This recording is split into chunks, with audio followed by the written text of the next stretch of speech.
ಎಲ್ಲರಿಗೂ ನಮಸ್ಕಾರ. ಸವಿರುಚಿಗೆ ಸ್ವಾಗತ. ನಾನಿವತ್ತು ನುಗ್ಗೆ ಸೊಪ್ಪಿನ ಬಸ್ಸಾರು ಮಾಡ್ತಾ ಇದ್ದೀನಿ.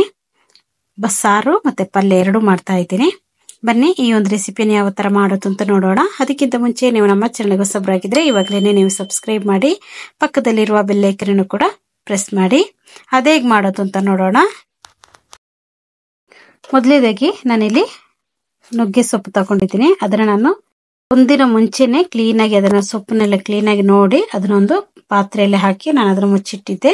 ಒಂದು ದಿನ ಆದ್ಮೇಲೆ ನಾವು ಈ ಸೊಪ್ಪನ್ನ ನೀಟಾಗಿ ಈ ತರ ಈ ದಂಟಿನಿಂದ ಬಿಡಿಸ್ಕೋಬಹುದು. ನೋಡಿ, ನಾವು ಬಿಡಿಸ್ಬೇಕು ಅಂತಾನೆ ಇಲ್ಲ, ಮೆತ್ತಗೆ ನಾವು ಈ ತರ ತೆಗೆದು ಬಿಟ್ರೆ ಸೊಪ್ಪೆಲ್ಲ ಕೆಳಗಡೆ ನೀಟಾಗಿ ಬಂದಿರುತ್ತೆ. ಅದರಲ್ಲಿ ಚಿಕ್ಕ ಚಿಕ್ಕ ದಂಟುಗಳನ್ನೆಲ್ಲ ಆಮೇಲೆ ನಾವು ಆರಿಸ್ಕೊಂಡ್ರೆ ಆಯ್ತು. ತುಂಬಾನೇ ಸುಲಭವಾಗಿ ನಾವು ಇದನ್ನ ಸೊಪ್ಪನ್ನು ಬಿಡಿಸ್ಕೋಬಹುದು ದಂಟಿಂದ. ಇವಾಗ ನೋಡಿ ಇದನ್ನೆಲ್ಲ ರೆಡಿ ಮಾಡಿ ಇಟ್ಕೊಳ್ತಾ ಇದ್ದೀನಿ. ಇವಾಗ ನೋಡಿ ಸೊಪ್ಪನ್ನು ನಾನು ಚೆನ್ನಾಗಿ ತೊಳೆದು ಕ್ಲೀನ್ ಮಾಡಿ ಇಟ್ಕೊಂಡಿದ್ದೀನಿ. ಇದ್ರ ಜೊತೆಗೇನೆ ನಾನೊಂದು ಅರ್ಧ ಕಪ್ ಆಗುವಷ್ಟು ಕಡಲೆಬೇಳೆಯನ್ನು ನೆನೆ ಹಾಕಿ ಇಟ್ಕೊಂಡಿದ್ದೀನಿ. ಇದ್ರ ಜೊತೆಗೇನೆ ನುಗ್ಗೆ ಸೊಪ್ಪಿನ ಹೂವು ಇರುತ್ತೆ ನೋಡಿ, ಅದನ್ನು ಕೂಡ ನಾನು ಕ್ಲೀನ್ ಮಾಡಿ ತೊಳೆದು ಇಲ್ಲಿ ಇಟ್ಕೊಂಡಿದ್ದೀನಿ. ನೋಡಿ, ಹೂವನ್ನು ಕೂಡ ನೀವು ಹಾಕೊಳ್ಬಹುದು, ತುಂಬಾನೇ ಚೆನ್ನಾಗಿರುತ್ತೆ. ಒಂದು ಕುಕ್ಕರ್ ತಗೊಂಡಿದ್ದೀನಿ. ಅದಕ್ಕೆ ನಾನು ಕಡಲೆಬೇಳೆಯನ್ನು ಫಸ್ಟ್ ತೊಳೆದು ಅದನ್ನು ಕೂಡ ಹಾಕೊಳ್ತಾ ಇದ್ದೀನಿ. ಚೆನ್ನಾಗಿರುತ್ತೆ ಕಡಲೆಬೇಳೆಯನ್ನು ಹಾಕಿ ನೀವು ಮಾಡೋದ್ರಿಂದ. ಈ ಕಡಲೆಬೇಳೆ ಎಲ್ಲ ಚೆನ್ನಾಗಿ ಮುಳುಗುವವರೆಗೂ ನಾವು ನೀರನ್ನು ಹಾಕೊಳ್ಳೋಣ. ತುಂಬಾ ನೀರೇನು ಹಾಕೊಳ್ಳಿಕ್ಕೆ ಹೋಗ್ಬೇಡಿ, ಕಡಲೆಬೇಳೆ ಮುಳುಗುವಷ್ಟು ನೀರನ್ನು ಹಾಕೊಂಡ್ರೆ ಸಾಕು. ಸ್ವಲ್ಪ ಉಪ್ಪನ್ನು ಕೂಡ ಇಲ್ಲಿ ಸೇರಿಸ್ಕೊಳ್ತಾ ಇದ್ದೀನಿ. ಉಪ್ಪನ್ನು ಹಾಕೊಂಡ್ಮೇಲೆ ಈ ಹೂವು ಇದೆ ನೋಡಿ, ಅದನ್ನು ಕೂಡ ಹಾಕೊಳ್ಳೋಣ. ಹೂವು ಮತ್ತೆ ಸೊಪ್ಪು ಎರಡನ್ನೂ ಇಲ್ಲಿ ಸೇರಿಸ್ಕೊಳ್ಳೋಣ.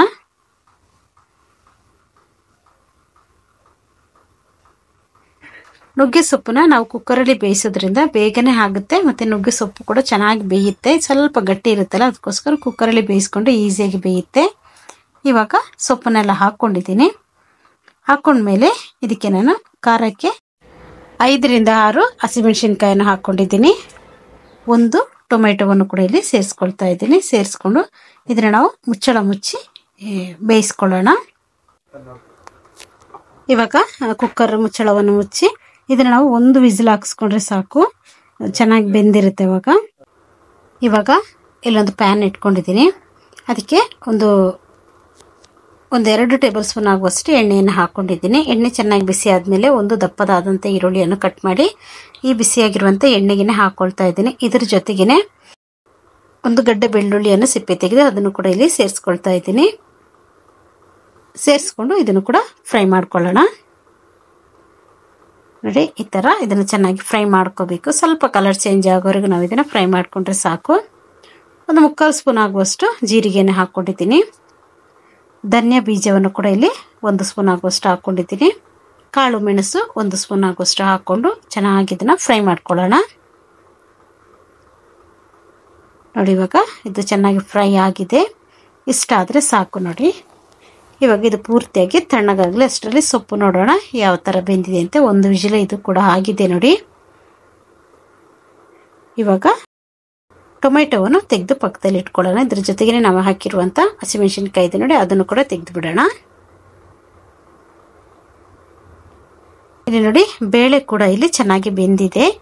ತುಂಬಾನೇ ನುಣ್ಣಗಾಗಬಾರ್ದು ಬೇಳೆ, ಇಷ್ಟು ಬೆಂದ್ರೆ ಸಾಕು. ನೋಡಿ,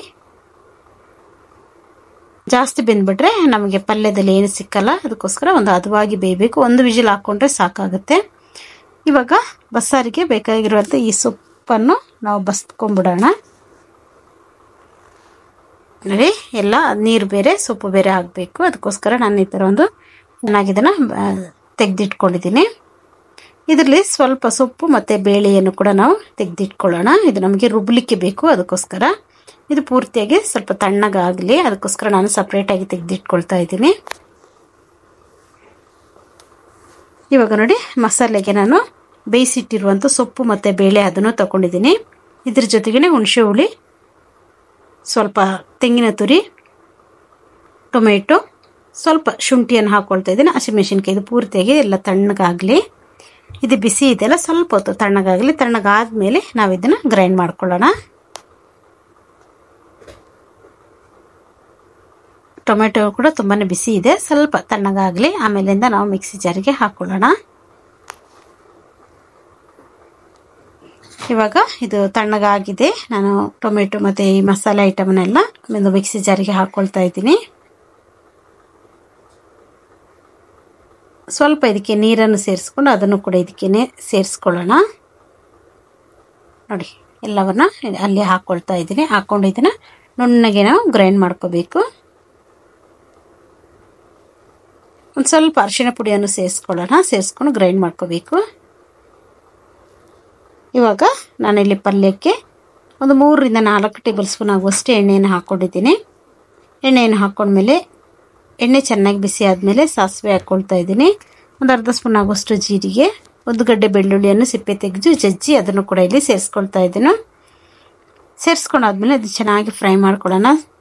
ಇಲ್ಲಿ ನಾನು ಒಂದು 5 ರಿಂದ 6 ಒಣಮೆಣಸಿನ್ಕಾಯನ್ನು ಕೂಡ ಇಲ್ಲಿ ಹಾಕ್ಕೊಳ್ತಾ ಇದ್ದೀನಿ. ಖಾರಕ್ಕೆ ನೋಡ್ಕೊಳ್ಳಿ, ನಿಮಗೆ ಜಾಸ್ತಿ ಖಾರ ಬೇಕಂದರೆ ನೀವು ಇಲ್ಲಿ ಜಾಸ್ತಿ ಹಾಕ್ಕೊಳ್ಬೋದು. 2 ಮೀಡಿಯಂ ಸೈಜ್ ಆಗುವಷ್ಟು ಈರುಳ್ಳಿಯನ್ನು ಚಿಕ್ಕದಾಗಿ ಕಟ್ ಮಾಡಿ ಅದನ್ನು ಕೂಡ ತೆಳುವಾಗಿ ಕಟ್ ಮಾಡ್ಕೊಂಡಿದ್ದೀನಿ. ಅದನ್ನು ಕೂಡ ಹಾಕ್ಕೊಂಡಿದ್ದೀನಿ. ಇದು ಕೂಡ ಚೆನ್ನಾಗಿ ಫ್ರೈ ಆಗಲಿ. ಸ್ವಲ್ಪ ಉಪ್ಪನ್ನು ಸೇರಿಸ್ಕೊಳ್ತಾ ಇದ್ದೀನಿ. ಉಪ್ಪನ್ನು ಇವಾಗ ನೀವು ಹಾಕ್ಕೊಂಡ್ರೆ ಈರುಳ್ಳಿ ಬೇಗನೆ ಫ್ರೈ ಆಗುತ್ತೆ. ಅದಕ್ಕೋಸ್ಕರ ಈರುಳ್ಳಿ ಫ್ರೈ ಮಾಡುವಾಗ ಸ್ವಲ್ಪ ಉಪ್ಪನ್ನು ಸೇರಿಸ್ಕೋಬೇಕು. ಇವಾಗ ಸೊಪ್ಪು ಮತ್ತು ಬೇಳೆ ಇದೆ ನೋಡಿ, ಅದನ್ನು ಕೂಡ ಇದಕ್ಕೆ ಸೇರಿಸ್ಕೊಳ್ಳೋಣ. ಈರುಳ್ಳಿ ಫ್ರೈ ಆದಮೇಲೆ ಈ ಎಲ್ಲ ಸೊಪ್ಪು ಬೇಳೆಯನ್ನು ಹಾಕ್ಕೊಂಡು ಚೆನ್ನಾಗಿ ಒಮ್ಮೆ ಮಿಕ್ಸ್ ಮಾಡ್ಕೋಬೇಕು. ತುಂಬಾ ಚೆನ್ನಾಗಿರುತ್ತೆ. ಈ ನುಗ್ಗೆಕಾಯಿ ಅಂತೂ ತುಂಬಾ ಒಳ್ಳೆಯದು. ನುಗ್ಗೆಕಾಯಿ ಸೊಪ್ಪು ನೋಡಿ, ಇವಾಗ ಎಲ್ಲವನ್ನು ಹಾಕ್ಕೊಂಡಿದ್ದೀನಿ. ಇದು ಬಸ್ತಿರುವಂಥ ನೀರಿದೆ ನೋಡಿ, ಅದಕ್ಕೇನೆ ಒಂದು ಸ್ವಲ್ಪ ಸೊಪ್ಪು ಮತ್ತು ಬೇಳೆಯನ್ನು ಹಾಕ್ಕೊಳ್ಳೋಣ. ಜಾಸ್ತಿ ಹಾಕ್ಕೊಳ್ಳಿಕ್ಕೆ ಹೋಗ್ಬಿಡಿ, ಸ್ವಲ್ಪ ಹಾಕ್ಕೊಂಡ್ರೆ ಸಾಕಾಗುತ್ತೆ. ಅದು ನಮಗೆ ಸಾರು ಮಾಡೋಕ್ಕೆ ಬೇಕಲ್ವ, ಅದಕ್ಕೋಸ್ಕರ ಇವಾಗ ಇದನ್ನೊಮ್ಮೆ ಚೆನ್ನಾಗಿ ಮಿಕ್ಸ್ ಮಾಡ್ಕೊಳ್ಳೋಣ.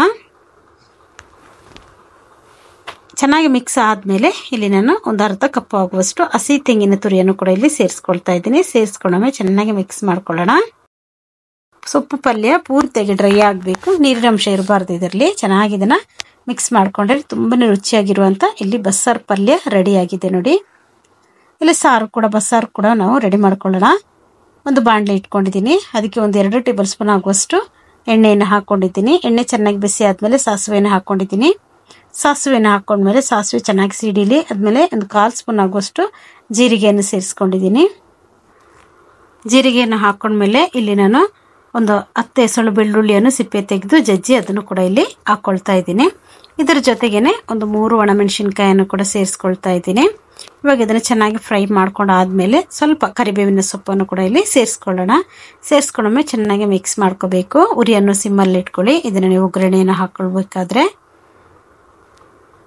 ಇವಾಗ ನಾವು ಗ್ರೈಂಡ್ ಮಾಡಿರುವಂಥ ಈ ಮಸಾಲೆ ಇದೆ ನೋಡಿ, ಅದನ್ನು ಕೂಡ ಇಲ್ಲಿ ಸೇರಿಸ್ಕೊಳ್ಳೋಣ. ಮೊದಲಿಗೆ ಒಂದು ಸ್ವಲ್ಪ ಮಸಾಲೆಯನ್ನು ಹಾಕ್ಕೊಂಡು ಫಸ್ಟ್ ನಾವು ಅದನ್ನು ಫ್ರೈ ಮಾಡ್ಕೋಬೇಕು ಚೆನ್ನಾಗಿ ನೋಡಿ. ಇವಾಗ ಸ್ವಲ್ಪ ಚೆನ್ನಾಗಿ ಇದನ್ನು ಫ್ರೈ ಮಾಡ್ಕೊಂಡು ಆದಮೇಲೆ ಮತ್ತೆ ನಾವು ನಂತರ ಉಳಿದಿರುವಂಥ ಎಲ್ಲ ಮಸಾಲೆಯನ್ನು ಸೇರಿಸ್ಕೊಳ್ಳೋಣ.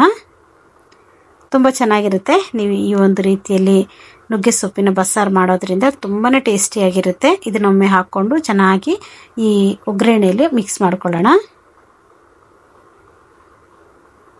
ನಂತರ ನಾವು ಬಸ್ತಿಟ್ಟಿರುವಂಥ ನೀರಿದೆ ನೋಡಿ, ಅದನ್ನು ಕೂಡ ಇಲ್ಲಿ ಸೇರಿಸ್ಕೋಬೇಕು. ಸೊಪ್ಪು ಬೇಯಿಸಿರುವಂಥ ನೀರನ್ನು ಹಾಕ್ಕೊಂಡು ಆ ಮಸಾಲೆ ರುಬ್ಬಿರುವಂಥ ಜಾರಿಗೆ ಸ್ವಲ್ಪ ನೀರನ್ನು ಹಾಕ್ಕೊಂಡು ಅದನ್ನು ಕೂಡ ಇಲ್ಲಿ ಸೇರಿಸ್ಕೊಳ್ಳೋಣ. ಸಾರು ನೋಡಿ, ನಿಮಗೆ ಕೆಳಗೆ ಬೇಕು ಅಂದರೆ ಸ್ವಲ್ಪ ನೀವು ನೀರು ಕಡಿಮೆ ಹಾಕ್ಕೊಳ್ಳಿ.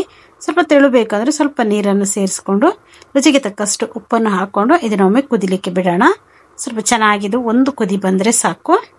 ಒಮ್ಮೆ ಮಿಕ್ಸ್ ಮಾಡ್ಕೊಳ್ಳೋಣ. ಇವಾಗ ಮುಚ್ಚಳ ಮುಚ್ಚಿ ನಾನು ಇದನ್ನು ಕುದಿಸ್ಕೊಳ್ತಾ ಇದ್ದೀನಿ. ಜಾಸ್ತಿ ಹೊತ್ತು ಕುದಿಬೇಕು ಅಂತ ಏನಿಲ್ಲ, ಯಾಕಂದರೆ ನಾವು ಮಸಾಲೆಯನ್ನು ಮೊದಲೇ ನಾವು ಫ್ರೈ ಮಾಡಿ ಹಾಕಿದ್ರಿಂದ ತುಂಬಾ ಹೊತ್ತೇನು ಕುದಿಯೋದು ಬೇಡ. ಒಂದು ಕುದಿ ಬಂದರೆ ಸಾಕು. ಒಮ್ಮೆ ಇದನ್ನು ಚೆನ್ನಾಗಿ ಮಿಕ್ಸ್ ಮಾಡ್ಕೊಳ್ಳಿ. ಮಿಕ್ಸ್ ಮಾಡ್ಕೊಂಡಾದ್ಮೇಲೆ ಟೇಸ್ಟ್ ಮಾಡಿ ನೋಡಿ. ಉಪ್ಪು ಏನಾದರೂ ಕಡಿಮೆ ಆಯಿತು ಅಂದರೆ ಈ ಸಮಯದಲ್ಲಿ ನೀವು ಉಪ್ಪನ್ನು ಸೇರಿಸ್ಕೊಳ್ಬೋದು. ತುಂಬಾ ರುಚಿಯಾಗಿರುವಂಥ ಬಸ್ಸಾರು ಇಲ್ಲಿ ರೆಡಿಯಾಗಿದೆ ನೋಡಿ. ಈ ವಿಡಿಯೋ ನಿಮಗೆ ಇಷ್ಟ ಆಯಿತು ಅಂದರೆ ಲೈಕ್ ಮಾಡಿ, ಶೇರ್ ಮಾಡಿ, ಸಬ್ಸ್ಕ್ರೈಬ್ ಮಾಡಿ.